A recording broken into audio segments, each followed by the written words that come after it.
não parar, não precipitar e não retroceder. Então dizer para esse cara, sabe quando nós vamos parar? Nunca. Nunca na sua porca vida. Né?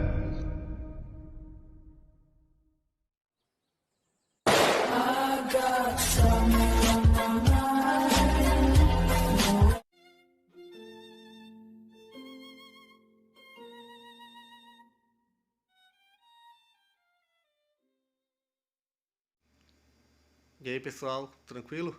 Então vem aqui antes do vídeo começar, pedir para vocês se inscreverem, quem não for inscrito, compartilhar, curtir, comentar. Quem puder seja membro do canal, que isso ajuda bastante. Tem também o link do Apoia-se. Quem puder ajudar nosso canal e apoiar financeiramente vai ser muito bem-vindo. Mas o mais importante é transmitir o conteúdo e os conhecimentos do professor Olavo de Carvalho para mais e mais brasileiros. Então compartilhe e ajude aí nossa causa. Muito obrigado a todos os membros, apoiadores do canal. Fico muito feliz. Tenho certeza que a gente está no caminho certo. Então fiquem com o vídeo e até mais. Valeu! O comando da elite global corresponde, a melhor maneira de defini-lo é aquilo que um autor, Nicholas Hager, chamou de um sindicato. O que é um sindicato? É um grupo de pessoas, ou um grupo de grupos, que se reúne para a consecução de objetivos considerados vantajosos para todos eles. Se você ver qual é a constituição do sindicato, você verá que na origem dele estão famílias como Warburg, Schiff, Onassis, Rothschild, e que no prosseguimento, vamos dizer, essas famílias, que são dinastias, eu disse que vamos dizer, um dos agentes históricos possíveis são as dinastias, então elas têm uma estrutura dinástica e o sindicato como um todo também tem uma estrutura, vamos dizer, de um consórcio de dinastias, se aliaram com outras famílias, com outros grupos, que hoje se reúnem principalmente no grupo Bilderberg. Então, perguntemos, quem são os membros do grupo Bilderberg? Você pode procurar, isso você encontra na Wikipédia, a página da Wikipédia está todos os nomes lá. Está uma pesquisa muito bem feita, eu não sei quem fez, mas está muito bem feita. Se tiver dúvida, você pega o livro do Daniel Stulin. Você vai ver que das centenas de membros do grupo Bilderberg, ou seja, centenas de representantes de dinastias, só 20% são americanos. O país que mais tem membros no grupo Bilderberg é Portugal. O grupo Bilderberg foi fundado por um príncipe holandês. E as famílias que estão lá, a maior parte é europeia. Ora, você pretender que esta elite global represente o interesse nacional americano é absolutamente ridículo. Você não vai dizer que os Rothschild são patriotas americanos. Você não vai dizer que o Onassis é um patriota americano. Você não vai dizer que o Giovanni Agnelli, da Fiat, é um patriota americano. E assim por diante. Então, o sindicato é uma entidade supranacional. E ele se utiliza dos estados que ele consegue dominar ou influenciar como instrumento das suas ações. De tal modo que a responsabilidade recaia sobre o Estado e não sobre esta entidade que está por trás, que é o grupo. Ou seja, mesmo quando você usa um Estado como instrumento de uma ação que vai contra os mais óbvios interesses nacionais da nação representada, esse Estado e essa nação levarão a culpa. Agora, por exemplo, estão usando o Estado americano para derrubar governos ou laicos ou inócuos do Oriente Médio e substituí-lo por governos da fraternidade islâmica, que é claramente anti-americana.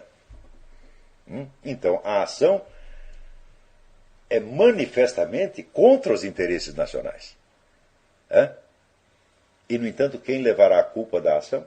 O Estado e a nação que foram usados como instrumento. o verdadeiro agente histórico aí não é o Estado americano, nem o Estado português, e nem o Estado... é o sindicato, minha gente. Hein? O sindicato se forma no século... Veja, as dinastias consideradas em particular existiam desde muito antes. Hein? A dinastia Rothschild se forma no século XVIII. Hein? E atravessou muitos estados, agiu ali no estado, no antigo regime, no estado napoleônico, etc. E continua aí. Tudo isso já foi para o breve, Napoleão já foi embora, o antigo regime acabou, né? E os Rothschild estão lá, em Pave do Colosso. Não é isso? Então, o sindicato se forma no fim do século XIX, agregando essas várias famílias, tá certo? De modo a que pudesse precisamente transcender a esfera de ação dos estados e jogar com os estados como se fossem peças no jogo de xadrez. Então é só você ler a lista de quem são os membros do sindicato e você vai ver que a pretensão de que isso representa o poder nacional americano é absolutamente ridícula, é pueril. É? Então esta é a verdadeira constituição do poder que está agindo, é um poder dinástico, constituído um agrupamento de umas 300 famílias, vamos dizer, cujos membros, geração após geração, continuam fiéis aos mesmos objetivos, enquanto as nações e estados se desfazem, sobem do mapa e adquirem outras formas. Se você vê, por exemplo, as transformações do Estado americano, o Estado americano mudou um bocado, mas o sindicato continua lá em Pave do Colosso. Ele é o agente histórico. O agente histórico tem que ter durabilidade e constância para acima das formações jurídico-políticas nas quais ele se expressa, nas quais ele se manifesta e que ele utiliza como seus instrumentos. É uma coisa tão simples isso. Então, eu acho que esse termo, muito do que o Nicholas Hager encontrou, eu não conhecia Nicholas Hager, foi um leitor que me sugeriu algumas semanas atrás, eu imediatamente comprei 2 livros dele e li. O livro não acrescenta muita coisa, mas que a gente já sabia sobre Nova Ordem Mundial, mas ele tem este mérito, ele descobriu o termo. Né? Qual é a entidade? A entidade chama-se o sindicato. Note que syndicate em inglês tem um sentido diferente da palavra sindicato em português. Sindicato em português você lembra logo sindicato de trabalhadores, essa coisa toda. Mas sindicato de trabalhadores, como por exemplo, sei lá, o sindicato dos trabalhadores da construção civil, nos Estados Unidos se chama union. Né? E syndicate se refere mais ao sindicato patronal, sindicato das empresas. E ele não chamou de union, chamou de syndicate. Então seria como se fosse um sindicato patronal. São os patrões do mundo. Né? Então este é o verdadeiro agente. Veja, esse pessoal está continuamente em contato, trocando ideias o tempo todo. Eles têm centenas de think tanks trabalhando para eles. Eles compraram metade dos intelectuais do mundo para trabalhar para eles. Né? Então, a intensidade da sua comunicação interna transcende a intensidade das comunicações internas de qualquer governo do mundo. E isto permite que tenham uma ação continuada ao longo dos tempos. Que eles possam formar o plano, colocar o plano em movimento, corrigir os defeitos, adaptar o plano às mudanças de situação, e assim por diante, e agir com uma continuidade, uma constância admiráveis. Né? Enquanto os observadores bocós ficam olhando para os estados e os governos para ver quem é que está agindo por trás. Ninguém está agindo. Quando eu leio isso, eu lembro do versinho do Antônio Machado: a distinguir-me paro la voce de los ecos e escucho solamente entre las voces una. Né? Quer dizer, você está vendo as vozes dessas várias nações, etc, etc, para por trás, que é só a voz do sindicato. Né? Eu não digo que eles têm o poder total, não tem. Eles encontram resistência e dificuldades formidáveis. Eles já levaram muita entortada ao longo do tempo. Vamos dizer, muitos dos seus planos, que já eram para estar realizados há 30 anos, ainda estão se arrastando. Mas tem um poder formidável. E o seu principal poder é que ele não tem uma identidade jurídica pela qual ele possa ser responsabilizado pelos seus atos. Ora, vamos dizer, desde que existe o mundo, né, o procedimento padrão é você ter o poder de ação sem ter a responsabilidade. Né? Aliás, Este ponto da responsabilidade é importantíssimo para a compreensão de um outro aspecto das coisas. Porque se você pergunta, mas qual é o interesse? Se você pergunta, qual é o interesse que o sindicato, eles não usam o termo, mas agora vão passar a usar, né? Qual é o interesse que o sindicato tem no socialismo? Como pode ser, se são capitalistas, como querem o socialismo? Digo, meu Deus do céu. Lembra o que eu disse, que é da tendência da inteligência humana de transferir os problemas da realidade para a esfera puramente verbal e tentar resolver o problema verbal como se estivesse resolvendo a realidade. Então, o que temos que fazer? Nós temos que nos livrar desse fetichismo das palavras e procurar quais são as realidades que estão por trás delas. A definição nominal de socialismo é a propriedade estatal dos meios de produção. Então, as pessoas raciocínio assim, mas se os caras são capitalistas e o socialismo que é a propriedade estatal, então o socialismo vai tirar a propriedade deles e eles vão ficar sem nada, então eles não podem ter interesse no socialismo. Digo, belo raciocínio puramente verbal. Por quê? Se o socialismo nega o direito à propriedade, tá certo?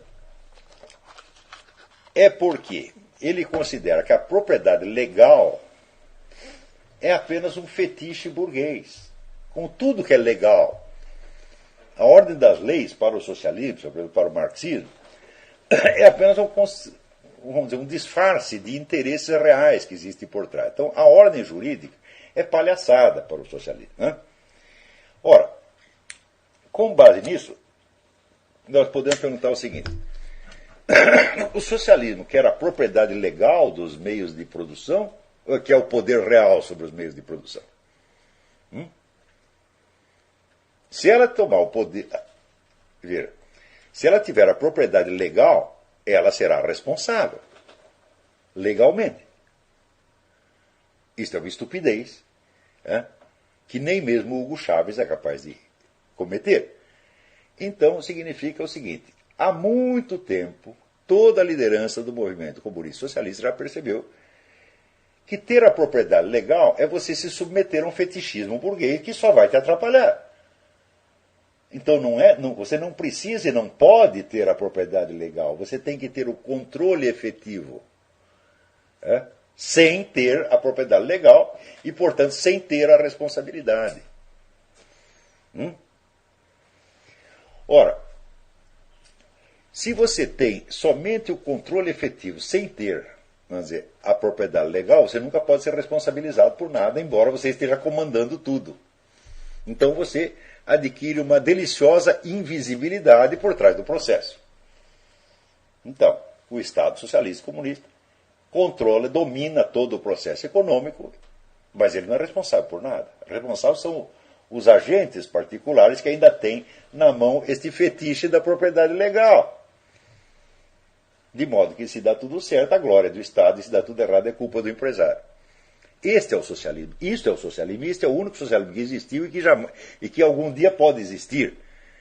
Ter a propriedade legal dos meios de produção é o Estado socialista se submeter à ordem burguesa que ele quer destruir. Não faz sentido. Estão acompanhando? Então,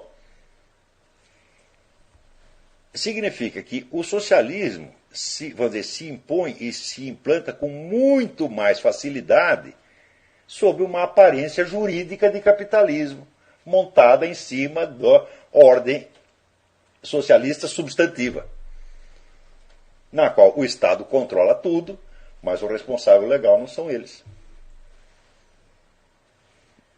Está entendendo? E é justamente aí que entra o interesse dos grandes capitalistas. Por quê? À medida que crescem os controles estatais da economia, eles crescem, mas eles não podem ocupar todo o terreno, por definição. Porque é preciso resguardar a margem da propriedade legal. Se transgredir esta margem, o governo se torna automaticamente responsável por tudo e vai levar todos os tomates. Tomates, ovos podres, etc. Essa coisa que eles não querem. Então, é um processo que nunca termina.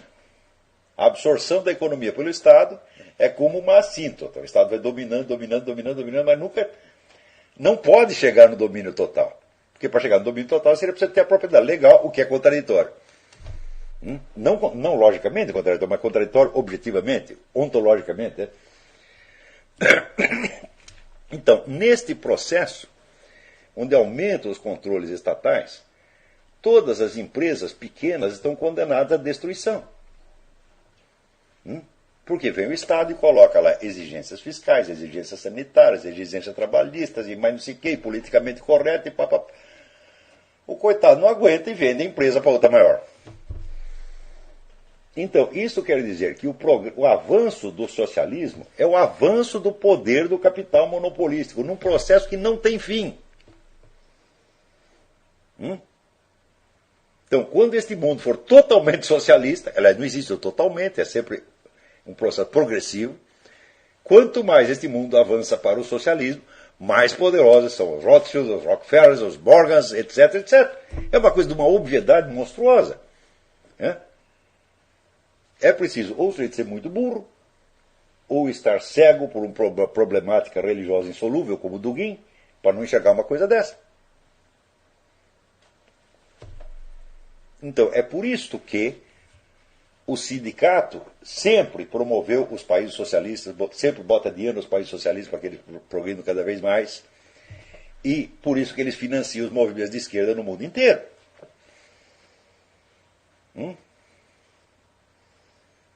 E com isso você entende um outro fenômeno. No debate, o professor Dugin, ele disse, não, a América Latina é mais eurasiana, porque ela é contra a nova ordem mundial, e ela está mais do nosso lado, etc, etc, e portanto eu sou mais pró-Brasil do que o brasileiro Olavo de Carvalho. Falei, mas que gracinha. No Brasil, todas as leis que estão sendo implantadas no Brasil há 30 anos, vêm todas prontas do sindicato. A política econômica vem prontinha do Banco Mundial, a política de saúde vem prontinha da Organização Mundial da Saúde, a política de segurança vem da ONU, e assim por diante, vem tudo pronto. Quer dizer, quem está determinando o rumo das coisas no Brasil é o sindicato.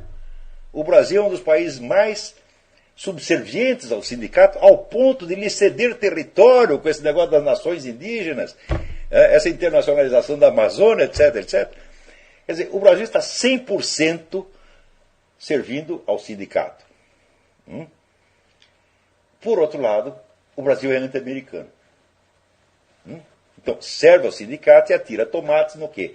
Na fachada americana do sindicato. E o sindicato não sofre nada com isso, absolutamente, porque ele sabe que quem vai levar os tomates é o Estado americano, não ele. Então, esta política, vamos dizer, o anti-americanismo verbal dos brasileiros não implica nenhuma desobediência à nova ordem internacional, ao contrário, a subserviência total.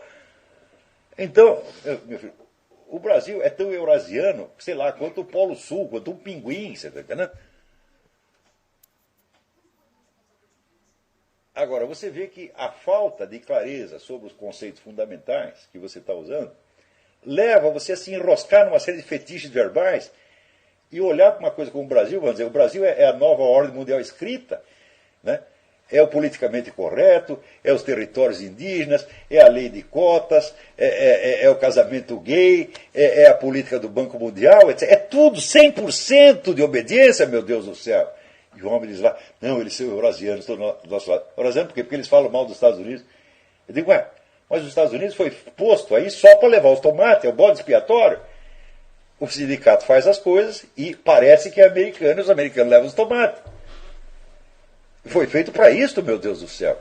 Ora, você acha que o sindicato é idiota para ele se constituir como entidade jurídica, decisória,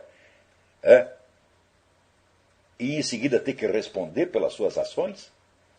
Jamais. Nós temos os estados. Quer dizer, eles usam os estados como camisinhas. Está entendendo? E por que é jogado fora? A camisinha, e não o respectivo membro que a ocupava. Então, tudo isso é de uma clareza meridiana para quem tem um método, para quem compreende a realidade da ciência social, a realidade da ciência histórica. Mas, para compreender isso, hoje é difícil, porque o número de fetiches que nós herdamos, dessas ciências, chamadas ciências sociais, é muito grande. Então, somente para escapar dessa fantasmagoria, só você usando todo, vamos dizer, o poder do método filosófico. que é o método de esclarecimento, é o método de tomada de consciência da sua posição na realidade. Não se trata de você criar estruturas teóricas, estruturas doutrinais, não, não, não. Trata-se de compreender o que está acontecendo. Você vê, quando você lê a Apologia de Sócrates, vocês vão ver o seguinte, que ele não cria teoria nenhuma, mas ele mostra que ele compreende aquela sua própria situação de uma maneira translúcida. Ele sabe o que está acontecendo para ele, ele sabe o que as pessoas estão fazendo. Isto é a filosofia, é compreender a realidade, mesmo que seja só a realidade do momento. Às vezes é a única que nós podemos compreender. Não é isso? Então, por hoje já foi bastante, já está muito tarde aí em São Paulo. E São Paulo não, no Brasil.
Chegamos a mais um final de uma aula, de um vídeo. Espero que tenham gostado. Quem não se inscreveu ainda, se inscreva, compartilhe, comente. Ajude o nosso canal, apoie, seja membro. E ajude o nosso canal a chegar a cada dia a mais brasileiros que precisam muito do conhecimento do professor Olavo de Carvalho. Então é isso aí, fique com Deus, até o próximo. Valeu! Então é isso aí, pessoal. Que é o nosso canal. Que são alguns livros que eu já li. A maioria foi doação, mas alguns eu adquiri, professor Olavo de Carvalho. Alguns livros se perderam aí que eu emprestei. Professor Alexandre Costa. A Bíblia Sagrada. 10 lições sobre Karl Marx. Indico a não ler esse livro, que é muito ruim mesmo. Alguns pensadores aqui que realmente, como o professor Olavo de Carvalho disse, não são pensadores. Valeu, tamo junto aí. Apoie nosso canal, seja membro.